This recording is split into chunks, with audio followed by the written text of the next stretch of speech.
Blog Talk Radio.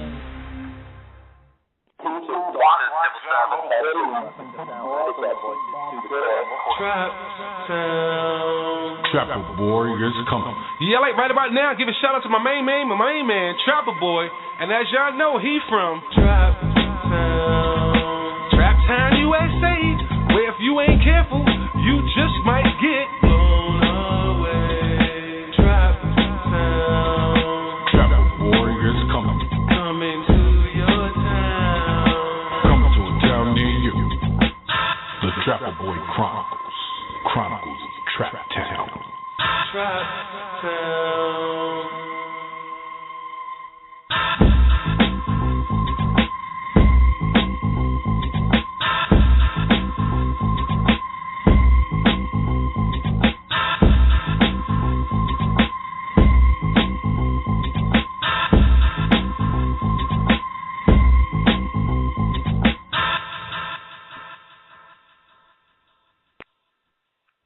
Good evening. Thanks for tuning in to another episode of Trapper Boys Comic Consciousness.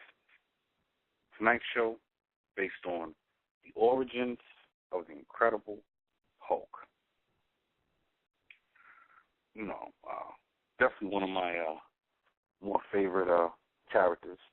This guy is definitely all about his business, definitely. So let's start. Robert Bruce Banner, or Bruce Banner, as many of y'all know, was the son of an alcoholic who deeply hated him. Banner's mother showed much affection for a child who returned her love, but this only served to fuel his father's rage.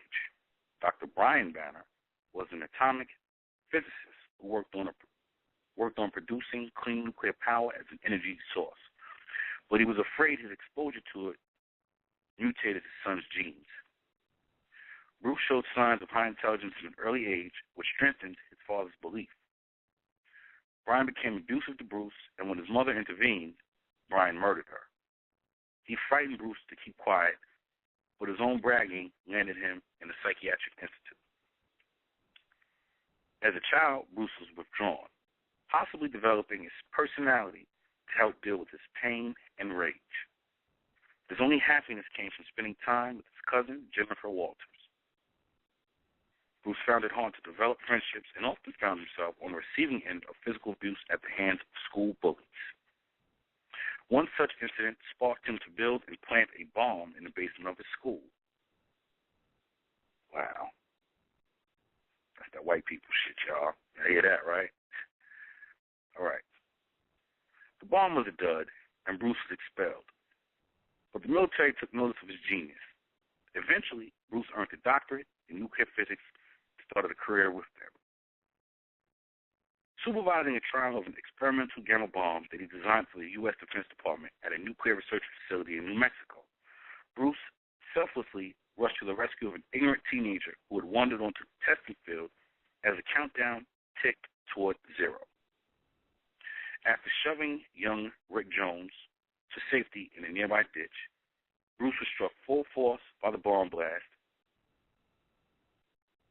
He survived, but was irradiated by the deadly gamma energy.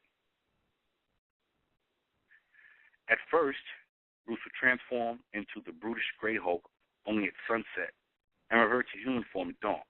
Eventually, his changes into the childlike Green Hulk came to be triggered by the release of adrenaline when he was intensely excited no matter what time of day. The Green Hulk possesses little of Banner's memory and intelligence, and is easily enraged, making him a menace to society. Since Banner's initial transformation into the Hulk, military forces commanded by the implacable General Theodis Thunderbolt Ross, Bruce's one-time benefactor, have hunted him continued to make more enemies within the military, such as Major Glenn Talbot, as he and Bruce constantly competed for the affections of Ross's daughter, Betty. When you hear this story, you think about, the temperament of a human being, temperament of somebody who was pushed into a corner. You know, they say anybody can be a killer if put in the right circumstances or the right situation. And also, we all know and understand the first law is the law of self-preservation. So when you look at this story, you see a lot of different aspects of what many people have gone through and will continue to go through. You know? This concludes the origins of the Incredible Hulk. Thank you for listening. God bless you. Good night. Trap sound. Trapper Warriors coming.